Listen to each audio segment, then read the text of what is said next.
Just learn to expect the worst from people. I want to fight again. Really? Yeah.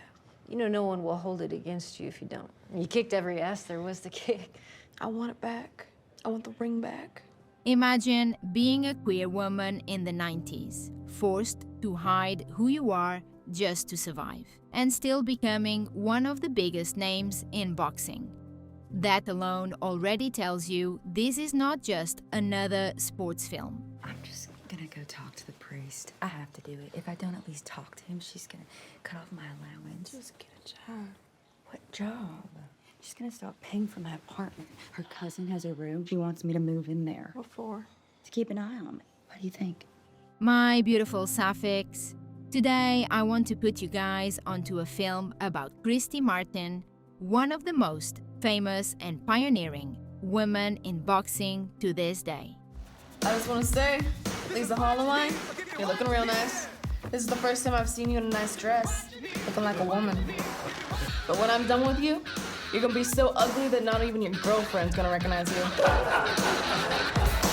Okay, ladies, we went over the rules in the dressing room. Good luck.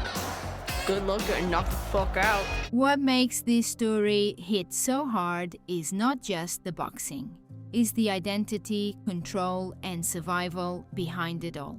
What's going on? Why can't you Pam Doolin called me, but she said some horrible things about you and that girl. You know her name's Rosie. Oh, I don't know what I know anymore. Because you tell us she's your teammate, and then she's your best friend, and now Pam is saying this about you two. Now imagine finding one thing that lets you stop shrinking.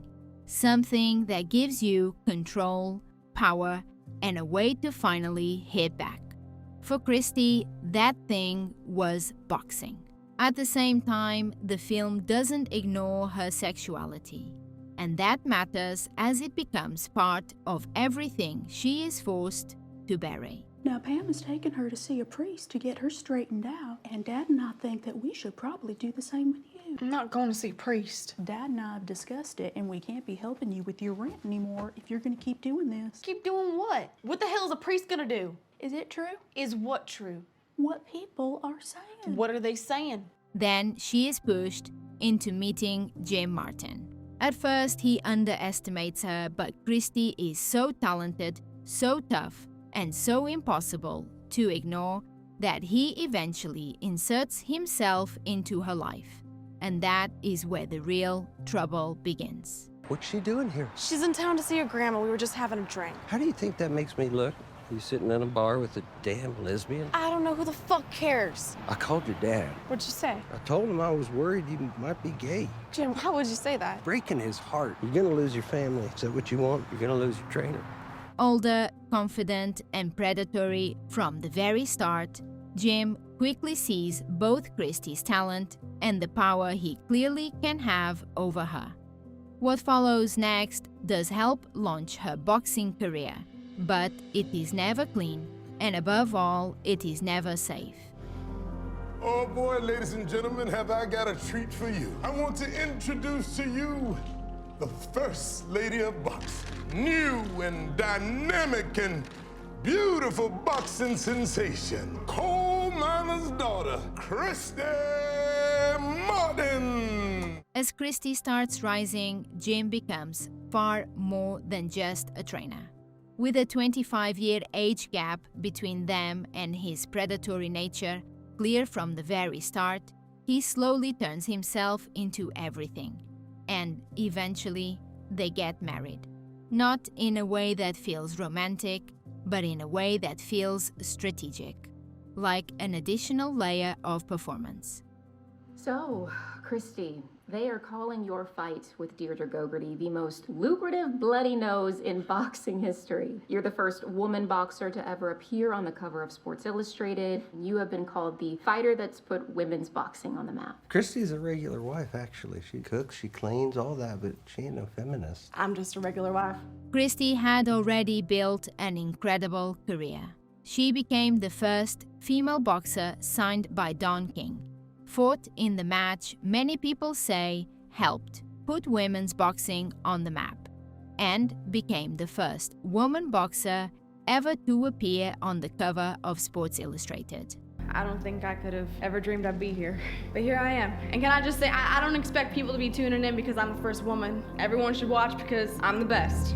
And I'm gonna prove that Saturday night when I stop Deidre Gogarty in such spectacular fashion that every motherfucker in that arena is gonna be talking about it. So get ready, honey. Christy Martin's gonna knock you the fuck out. As her career rises, the abuse becomes more visible and more severe.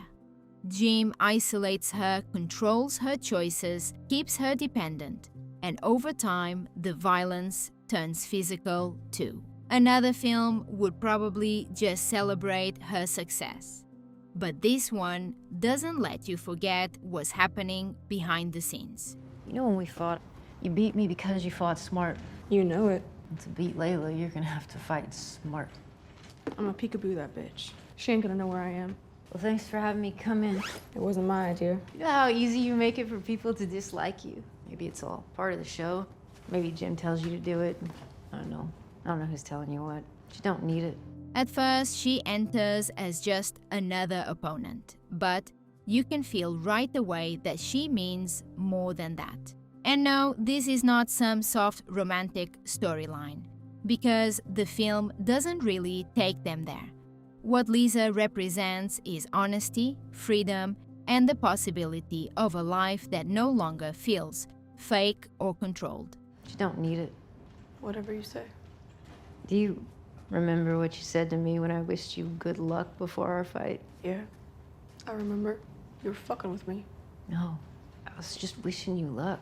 I just wish the film gave us more of this, because the chemistry is there. And you can feel Christy slowly moving towards something that actually and finally feels like her.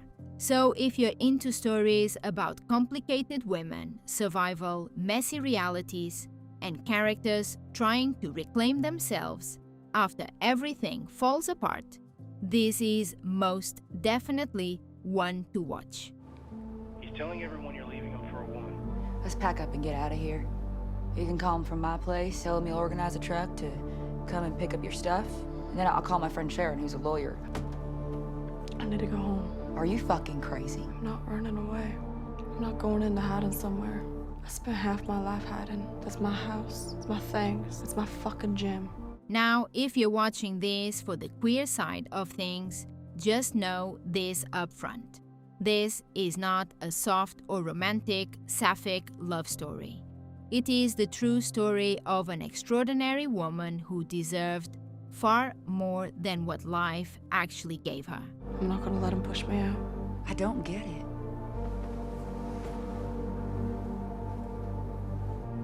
I don't understand you. I want you to do something for me. I want you to memorize my phone number. Can you do that for me? By the time we get to 2010, Christy finally sees Jim for what he really is. What happens next is no longer drama, it is pure survival.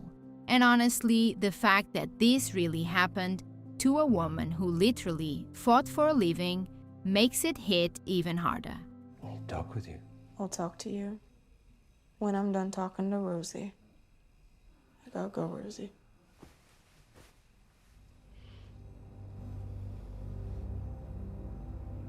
Because it reminds you just how vulnerable women can still be inside domestic abuse, no matter how strong they really look from the outside. I go to a restaurant and I realize I don't know what to order. I don't know what to cook for myself at home. I don't know what clothes I want to wear or what I want to watch on television. I have no idea who I actually am. Every aspect of my life has been controlled by this man. Every decision, everyone I talk to. I don't know who I can trust anymore. Not even my own family. As for the reviews of the film, Sydney Sweeney got a lot of praise. And honestly, I get it. But the movie itself has had mixed reactions. Some people felt it follows a familiar formula. Others, like me, thought the mix of boxing, identity, and survival makes it something worth watching. I don't have many regrets in my life, but I regret not accepting help when it was offered. And I wish I would have walked out the first time you promised to kill me. Maybe I thought you were joking. Guess what, motherfucker? You didn't kill me.